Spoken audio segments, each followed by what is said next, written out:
¿Qué tal, amigos? Bienvenidos a CNC Matinal. Hay sesión plenaria para hoy. La cita es a las 9 de la mañana y están previstos en agenda varios proyectos de ley de interés nacional.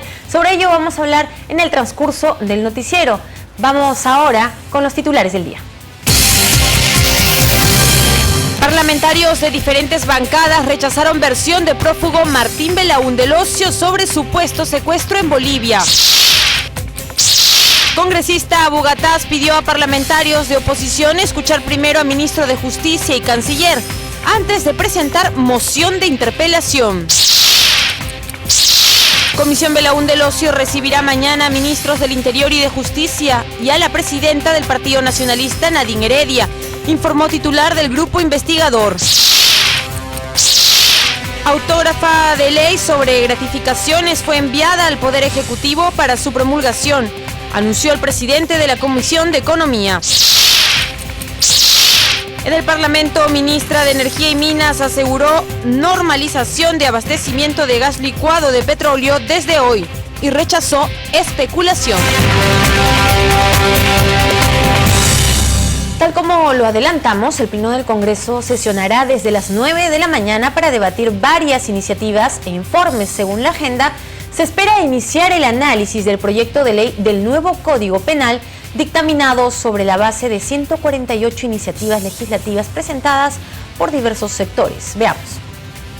El proyecto de nuevo Código Penal, dictaminado por las Comisiones de Justicia, de la Mujer y de Transportes, señala como principio fundamental que están proscritos la tortura y los tratos o penas crueles, inhumanas y degradantes en la aplicación de cualquier forma de privación de la libertad, sanción penal o medida de seguridad. Se indica que el Estado garantiza a las víctimas el acceso a la justicia, la pronta reparación del daño sufrido y las medidas de protección necesarias.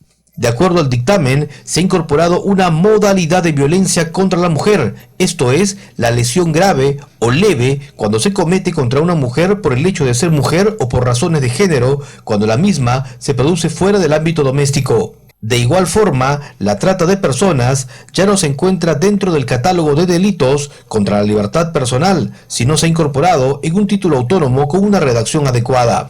Se establece además que ningún niño, niña y adolescente puede prestar su consentimiento para ser explotado y que la anuencia de una persona mayor de 18 años para ser explotada carece de efectos jurídicos cuando el tratante haya recurrido a la violencia, amenaza u otras formas de coacción, la privación de la libertad, el fraude, el engaño, el abuso del poder o de una situación de vulnerabilidad, informó Central de Noticias del Congreso. Y congresistas de diversas bancadas consideraron como poco creíble la versión del prófugo Martín Belaúnde del Ocio sobre su supuesto secuestro en Bolivia. En tanto, el legislador Daniel Abu Gataz pidió a la oposición escuchar primero a los ministros antes de presentar una moción de interpelación.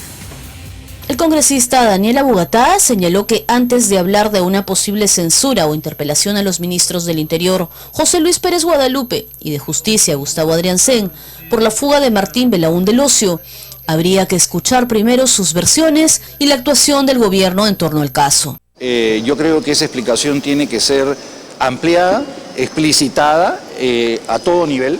Y esperemos que lo haga. Yo no quiero pronunciarme hasta que el ministro no dé detalladamente todas las explicaciones. Acá incluso después de interpelación la censura ya. O sea, están pidiendo renuncia antes de la censura. Miren, lo que pasa es que estamos acostumbrándonos a censurar antes de oír. Yo creo que si se le ha citado para que venga a explicar el día de mañana, lo responsable, un Congreso que debe dignarse de ser tal y de fiscalizar, es oírlo, que lo oigan. Y después les parece que deben interpelarlo, que deben censurarlo, que lo hagan, pero por lo menos que lo dejen hablar. Abu Gataz agregó que el Perú tiene problemas mucho más importantes hoy y citó el paro macrorregional en el sur, la falta de GLP y las reformas económicas. Por su parte, sus colegas de otras bancadas consideraron poco creíble la versión sobre un supuesto secuestro revelada por el prófugo Martín Belaúnde del Ocio. Francamente me parece que hay ahí mucho de novela y de fantasía y de pretender enturbiar las cosas, confundirlas más, llevar hacia pistas que obviamente no son las reales. Yo creo que esta persona simplemente se ha escapado y tiene una red de personas que lo están ayudando porque seguramente el dinero le permite eso. Yo creo que lo que ha hecho el señor Belaúnde Locio es un poco armar una historia novelesca, totalmente ficticia, para evitar cualquier tipo de represalia y de sanción hacia sus colaboradores, hacia la gente que lo ha atendido, lo ha alojado durante su permanencia en Bolivia. Así que yo creo que esa es una invención para que no acusen ni persigan a la gente que lo ha estado ayudando en Bolivia. El congresista Carlos Brus consideró que lo que correspondería en esta situación es la interpelación de los citados ministros. Yo personalmente estoy partidario de que sea interpelado y después de la interpelación yo ya votaría por una moción de censura, dependerá de mis demás colegas. Pienso que eso es lo que el Congreso debiera hacer en el día. En tanto, Freddy Otárola destacó que desde el gobierno del presidente Ollanta Humala se ha cumplido con los procedimientos reglamentarios y con su obligación en este caso. Sin embargo, el Ejecutivo cumplió con todas sus obligaciones. Logramos armar un expediente, logramos convencer al Ministerio Público, que actuó muy bien, y al Poder Judicial, que hizo la propia, y a la Sala Suprema, un expediente de extradición. Se siguieron todos los pasos, el Estado se defendió ante la justicia boliviana, se ganaron todos los procesos, y el hecho que se haya escapado obviamente de la responsabilidad exclusiva y excluyente de la jurisdicción boliviana. Reiteró además que el gobierno está haciendo todos los esfuerzos para su captura y que la desaparición de Belaúnde Locio fue responsabilidad de la policía boliviana. Informó Perla Villanueva, Central de Noticias del Congreso. Bien, y esas fueron las reacciones de los parlamentarios. La comisión Belaúnde Locio recibirá mañana a los ministros del Interior y de Justicia, así como a la presidenta del Partido Nacionalista, la señora Nadine Heredia, así lo informó la titular de este grupo investigador, Marisol Perestello. Prefirió no pronunciarse en torno a las últimas informaciones provenientes de Bolivia sobre la fuga del principal implicado en la investigación. Pero en cambio, Marisol Perestello sí informó que la presidenta del partido de gobierno, Nadine Heredia, asistirá a la sesión de este viernes a las 9 de la mañana. El Partido Nacionalista va a venir el día viernes en la persona de su presidenta, que además viene también como persona natural, y allá serán todas las preguntas que correspondan sobre este tema. Y al señor Freddy Otárola, como a todos los congresistas que han sido mencionados, se le ha invitado en su calidad de congresista en la sesión de informes para que nos aclare este tema, ¿no? Esa es la oportunidad que se le da a todos como deber ciudadano, pero también como derecho de que no quede ninguna duda respecto de la honorabilidad de nadie en este proceso. La legisladora informó que los ministros del Interior José Luis Pérez Guadalupe y de Justicia Gustavo Adriancén acudirán ese mismo día a la sesión. Por su parte, el legislador Teófilo Gamarra pidió que en la audiencia se respete el contexto de la investigación. Debemos decir que ya la presidenta del Partido Nacionalista va a asistir al llamado y a la citación de parte de la Comisión Martín Belaúnde, porque no tiene nada que ocultar, va a ser transparente, y simplemente nosotros exigimos que no exista un abuso de autoridad. Marisol Perestello agregó que la sesión será reservada y que la presidenta del Partido Nacionalista está en su derecho de guardar silencio. Aclaró que si ella desea que la sesión sea pública, la decisión final se hará mediante el voto de los miembros de la comisión. Precisó que por el honor y dignidad de las personas se ha recurrido a la sesión reservada, como lo es también la reserva bancaria. Solo en 2 casos, dijo, el de la OCE y el del presidente regional César Álvarez, se levantó el secreto bancario. Informó Perla Villanueva, Central de Noticias del Congreso. 8:12 de la mañana, el congresista Freddy Otárola desmintió la versión del expresidente regional de Ancash, César Álvarez, quien lo acusó de haber grabado spots publicitarios en la llamada Centralita durante la campaña electoral del año 2011. Escuchemos. Personalmente indignado por un titular, creo que en el que nos ha pedido declaración, en el que se me vincula que yo habría grabado algunos spots en una supuesta Centralita. Descarto totalmente. Tanto en el 2006 como en el 2011 tuve 2 spots guainos grabados por un cantante, Pepe Minaya, en Ancash, y él me hizo los spots. Mi campaña fue muy austera y pobre. Quieren vincular a mi esposa, jamás ella topó local alguno en campaña en Chimbote. Y finalmente, en cuanto a mí, el 2007 aproximadamente, quise conversar con el presidente regional de Ancash y me citó a un local que después, 4 o 5 años después, nos enteramos que era la centralita. Lo esperé 2 a 3 minutos y como no vino, me retiré. Por eso yo pido a la prensa que contraste información y más seriedad en sus argumentos. Les recuerdo que en el 2006, de los 5 candidatos del nacionalismo, yo fui en el 5º lugar. Es decir, quizá era el candidato, si se podía llamar así, con menor importancia. Yo no coordinaba absolutamente nada. Esas son fantasías que, insisto, el 2006 no hubiese habido nada de malo. ¿Qué de malo tendría? Porque no tenía ningún estigma, ¿no? Entonces, y lo reconocería. Pero rechazo y descarto totalmente esa virtud porque yo no era ni siquiera dirigente regional del Partido Nacionalista. En otras noticias, los integrantes de la Comisión de Economía acordaron debatir a la brevedad todos los proyectos presentados hasta la fecha sobre la ley del sistema previsional que abarca las AFPs y la ONP. La mayoría de parlamentarios de este grupo de trabajo coincidieron en que se deben priorizar los proyectos de ley referidos a la modificatoria de la ley del sistema privado de pensiones. El congresista Víctor Andrés García Belaúnde respaldó la iniciativa legislativa del congresista Vicente Ceballos para que, al cumplir los 65 años, el trabajador pueda disponer del 90% de su fondo acumulado en la cuenta de capitalización de su AFP. Yo he presentado otro proyecto de ley para que la tasa de mortalidad no sea 110 años, sino sea la tasa de mortalidad que fija el Instituto Nacional de Estadística, que es 70 y tantos, 80 años en el Perú. Miraflores y San Isidro, porque acá no hay tasa de mortalidad por departamento ni por región, se aplica la de Lima, y por supuesto la de Lima nada tiene que ver con el resto del país.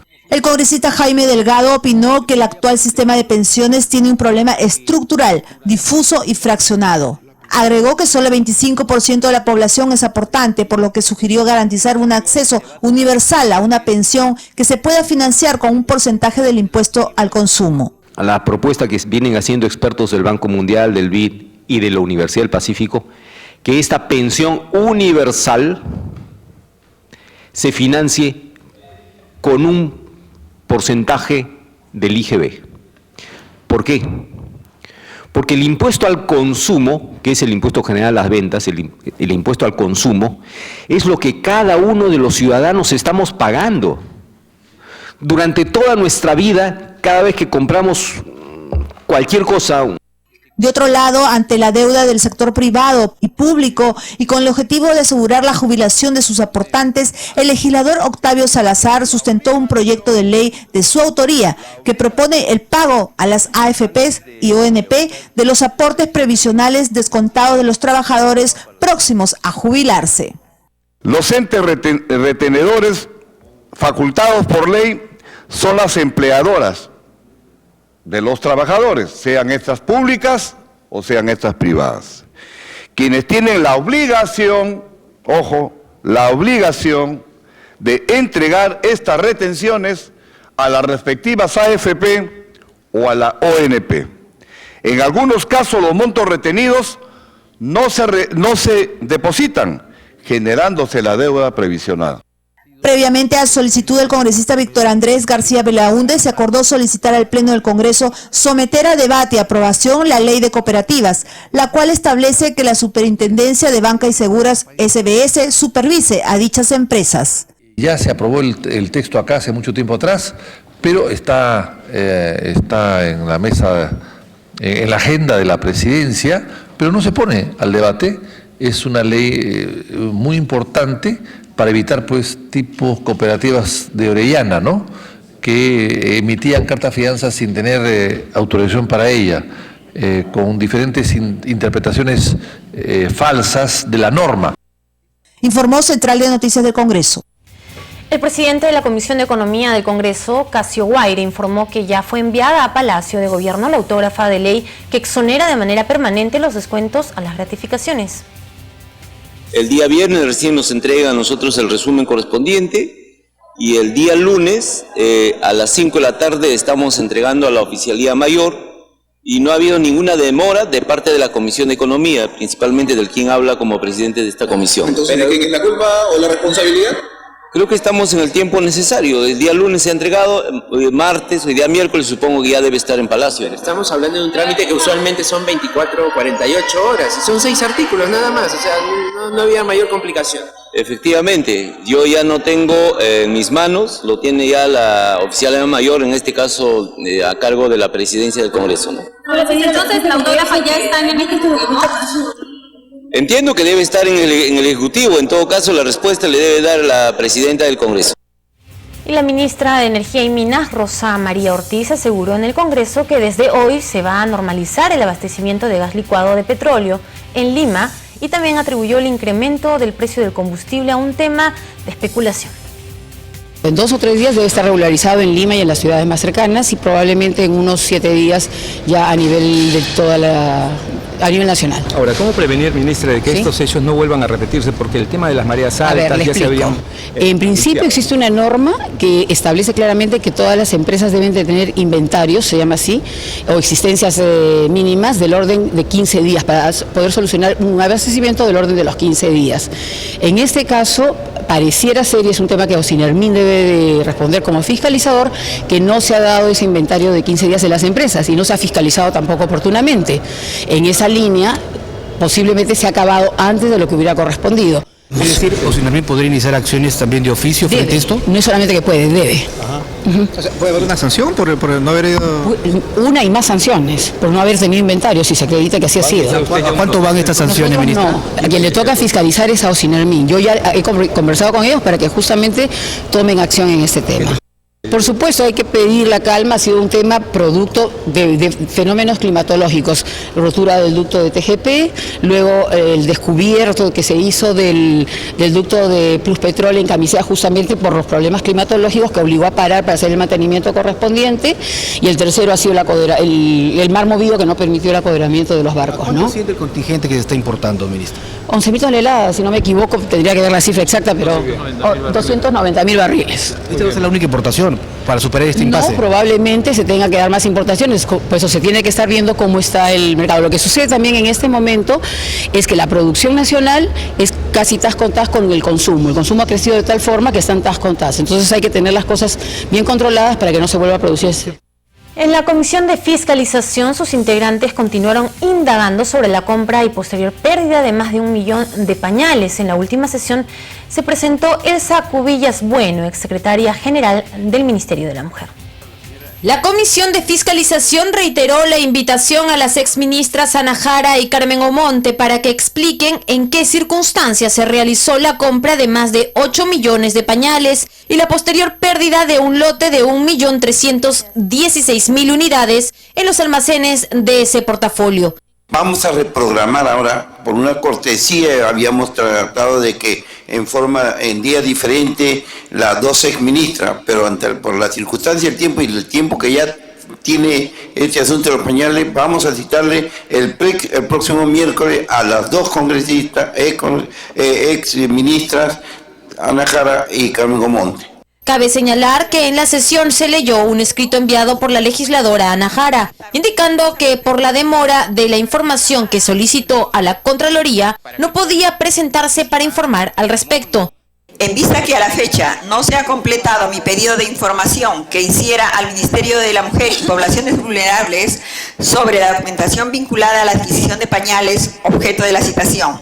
Recién, el martes 19 de mayo, pude recibir parte de esta información, dado que se encontraba en poder de la Comisión Auditora de la Contraloría General de la República. Quien sí acudió a la sesión fue Elsa Cubillas Bueno, exsecretaria general del Ministerio de la Mujer, que explicó que el área responsable de verificar la calidad y hacer el estudio de mercado es la de abastecimiento y servicio, y que por procedimiento regular a los ministros no les corresponde esta tarea. Las orientaciones se aprobaron por resolución ministerial. Nada más, ahí estaba el listado de los bienes. Eso es lo único que había en las orientaciones. Ahora, respecto a cuando la adquisición, el monto, la cantidad y todo lo demás, eso es competencia del área usuaria. En este caso, la Oficina de Abastecimientos y Servicios. Y de ese aspecto no llega a conocimiento de la ministra.